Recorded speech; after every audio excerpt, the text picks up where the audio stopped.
હાલો guys, તો તમારે સૌથી પહેલા કોબીજ લઈ લેવાનું છે. પછી એનું છે ને એક ભાગ આવી રીતે કાપી લેવાનો. પછી એને કટકા કરવાના, કટ એવી રીતે કટકા કરી લેજો પહેલા તમે.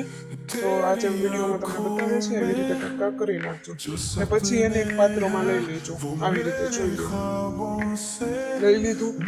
હવે છે ને તમારે કાપવાનું થશે કેપ્સિકમનો એક ભાગ આવી રીતે કાપી લેજો. એમાંથી વચ્ચે જે ઓલું તીખું નીકાળી નાખજો. અને એના નાના નાના કટકા કરીને આવી રીતે નાના કટકા કરી નાખજો. કરી નાખ્યું. તો આ બેન કેમ કરે છે, મારા મમ્મી કરે છે, એવી રીતે તમારે કટકા કરી નાખવાના છે, બરાબર. હવે એને પણ ઓલા સાથે જ વેજીટેબલ છે કાંઈ એની સાથે જ મૂકી દેવાની. હવે લેવાની છે ડુંગળીનું છે ને આગળનું પાછળનું જે વચ્ચેનું જે બધું આવે ને એને કટ કરી નાખજો. પછી એને ધોઈ નાખજો. પછી જે આપણે વેજીટેબલ્સ કાપ્યા એ પણ ધોઈ નાખજો, આવી રીતે ધોઈ નાખજો. પછી છે ને આપણે ડુંગળીને છે ને ડાયરેક્ટ એમાં જ કટ કરી નાખશું, આવી રીતે.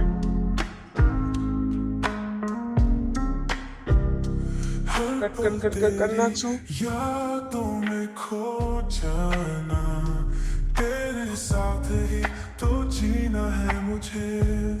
ડુંગળીના કટકા કરીને પછી માથે એક ખાઈને આપણે મરચી નાખી દઈશું. અને પછી ટમેટો સુધારીને આપણે એમાં એને ઝીણા કટકા કરી નાખશું. એને આવી રીતે સુધારીને અંદર નાખી દઈશું.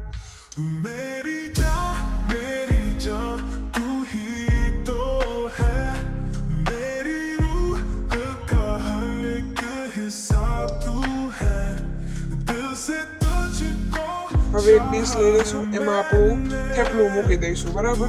પછી એમાં મેયોનીઝ અને પિઝા સોસ બે નાખશું. આવી ગયો પિઝા સોસ અને આવી ગયો મેયોનીઝ. હવે બેને ચમચીથી મિક્સ કરીને અંદર થેપલાની અંદર પૂરી રીતે લગાવી દેજો.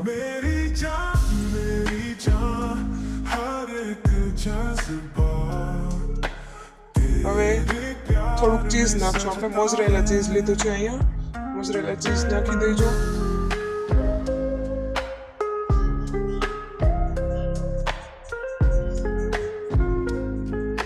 અને પછી ઓરેગાનો અને ચીલી ફ્લેક્સ નાખી દેજો.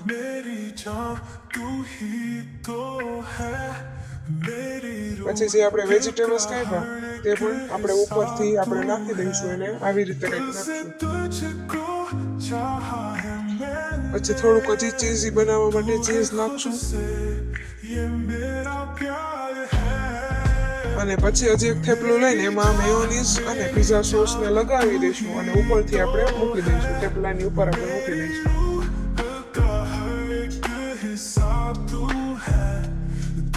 હજી ચીઝી બનાવવું હતું એટલે થોડુંક હજી ચીઝ નાખી દીધું. અને પછી થેપલું ઉપર ઢાંકી દીધું.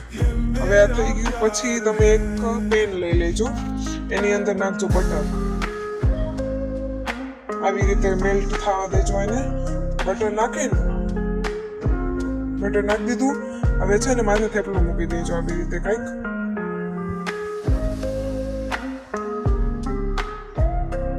અને ઉપરથી ઢાંકી દેજો એટલે ફટાફટ થઈ જાય.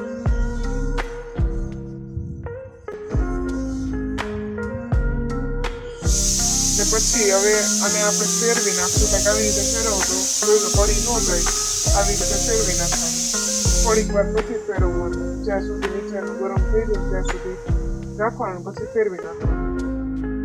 હવે જો રેડી થઈ ગયું છે. અને ધ્યાનથી ઉપાડજો, પડી ન જાય એ રીતે. આવી રીતે કંઈક ઉપાડજો, જોઈજો પડી ન જાય. અને પછી એક ડીશમાં લઈ લેજો. પછી એના કટકા કરી નાખશું આપણે. આવી રીતે કંઈક કટકા કરી નાખજો. જો અંદરથી કેટલું cheesy. Aha. Thanks for watching.